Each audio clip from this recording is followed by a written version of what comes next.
안녕하세요. 이번 영상에서는 일본 현대 문학을 대표하는 소설가 무라카미 하루키의 단편소설 반딧불이에 대해 소개해드리도록 하겠습니다.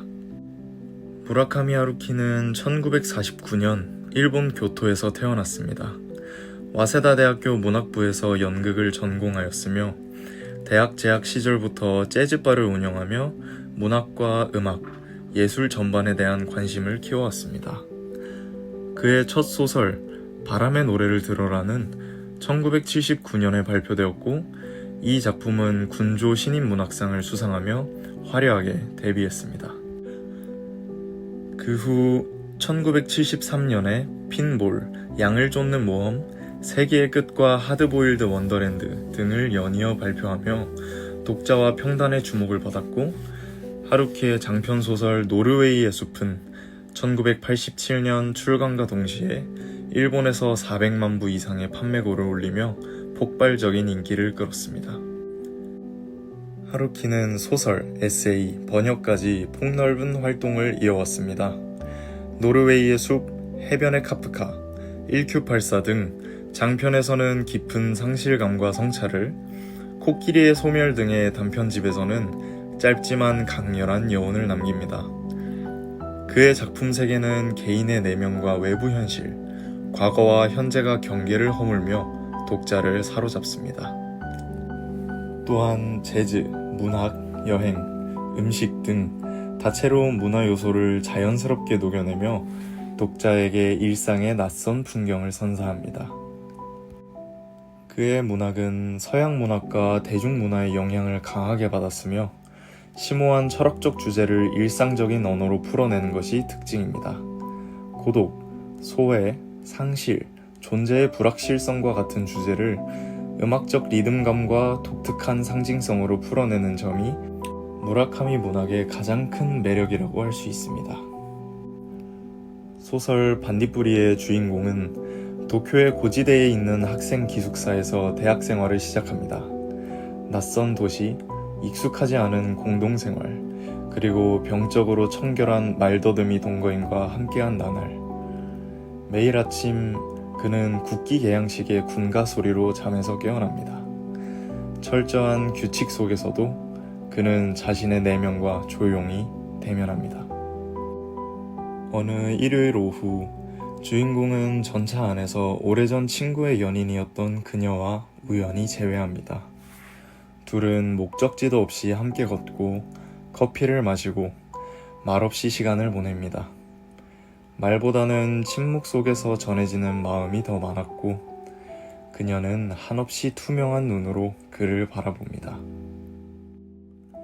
주인공의 가장 친한 친구는 고등학교 시절 어느 날 갑자기 세상을 떠납니다.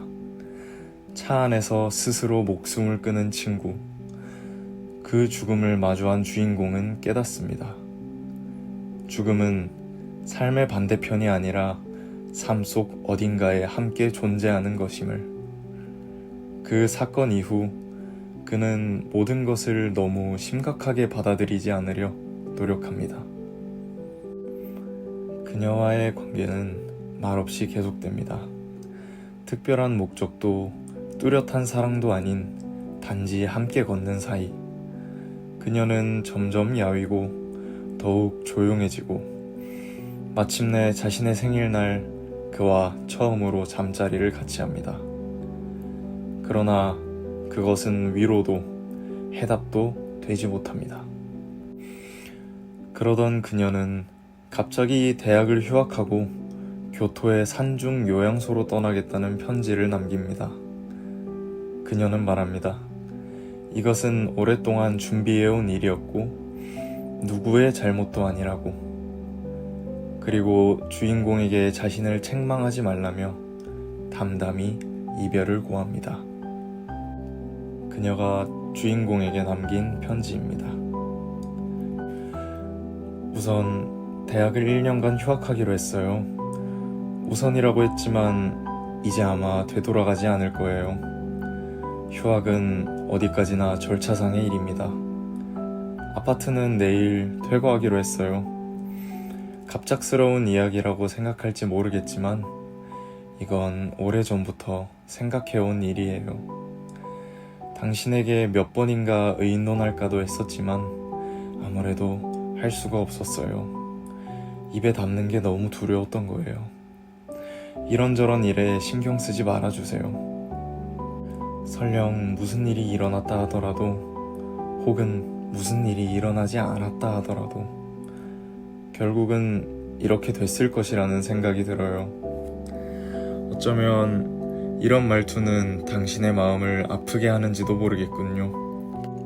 만약에 그렇다면 사과할게요. 다만 제가 하고 싶은 말은 저의 일로 해서 당신이 자기 자신을 책망하거나 다른 누군가를 탓하지는 말라는 거예요. 이건 정말이지 제가 전적으로 떠맡아야 하는 일이에요. 1년 남짓 저는 그것을 연기하고 또 연기해왔어요. 그 탓으로 당신에게 퍽이나 폐를 끼친 것 같아요. 그리고 아마도 이것이 한계겠지요. 교토의 산중에 좋은 요양소가 있다고 하니 우선은 그곳에 정착할 겁니다. 병원은 아니고 훨씬 자유로운 시설이래요. 자세한 것은 다음 기회에 쓰겠어요. 지금은 잘 써지지 않는군요. 이 편지도 10번가량 고쳐 썼답니다. 당신이 1년간 제 곁에 있어준 데에 대해 저는 말로 표현할 수 없을 만큼 감사해야 하고 있어요. 그 점만은 믿어주세요. 그 이상의 것은 저로선 아무 말도 할 수 없습니다.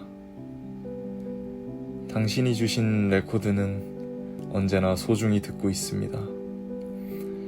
언젠가 다시 한번 이 불확실한 세계의 어딘가에서 당신을 만날 수 있다면 그땐 좀 더 여러 가지 일들을 확실히 이야기할 수 있게 돼 있지 않을까 생각해요. 안녕히. 남겨진 주인공은 기숙사의 옥상에 올라 동거인이 준 반딧불이를 풀어줍니다. 희미하게 빛나는 반딧불이. 그것은 마치 기억의 파편처럼 어둠 속에서 흔들리다 이윽고 하늘로 날아오릅니다. 주인공은 그 빛의 선을 가슴 속에 새기며 조용히 눈을 감습니다. 그녀는 사라졌고 친구는 죽었고 여름은 지나갔습니다. 그러나 주인공의 마음속엔 아직도 그 반딧불이의 빛이 어른거립니다. 어쩌면 그것은 다시는 닿을 수 없는 과거의 잔상. 그래도 그는 오늘도 토요일 밤이면 조용한 로비에 앉아 그 빛을 떠올립니다. 그리고 어둠 속에 말없이 손을 뻗습니다. 닿을 수 없는 무언가를 향해. 소설 반딧불이가 전하는 핵심 메시지는 순간의 소중함과 기억의 힘입니다. 짧게 빛나고 사라지는 반딧불이는 우리 삶의 덧없음을 일깨우며 지나간 시간에 대한 애틋함과 향수를 불러일으킵니다.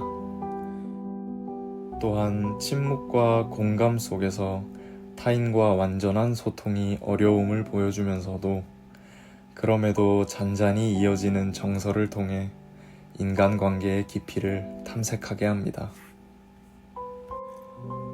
소설 반딧불이는 무라카미 하루키의 장편 소설 노르웨이의 숲의 모티브가 된 작품으로 청춘의 아름다움과 즐거움 그리고 상실과 이별을 다룹니다. 주인공과 그의 친구의 여자친구 사이에서 벌어지는 이야기는 감정적인 충격을 안겨주며 결말은 우리에게 조금은 어려운 상실과 이별이라는 과제를 안겨줍니다. 단편 소설의 간략한 문장과 여백에서 오는 간결함은 독자들에게 오히려 더 많은 상상력과 생각을 요구합니다. 무라카미 하루키의 단편 소설 반딧불이를 읽고 충분한 생각을 거치신 뒤 소설 노르웨이의 숲을 읽어보시는 것을 추천드리며 오늘 영상 마치도록 하겠습니다. 나는 몇 번이나 어둠 속으로 살며시 손을 뻗쳐보았다. 하지만 손가락에는 아무것도 닿지 않았다. 그 가는 빛은 언제나 내 손가락에 아주 조금 앞에 있었다.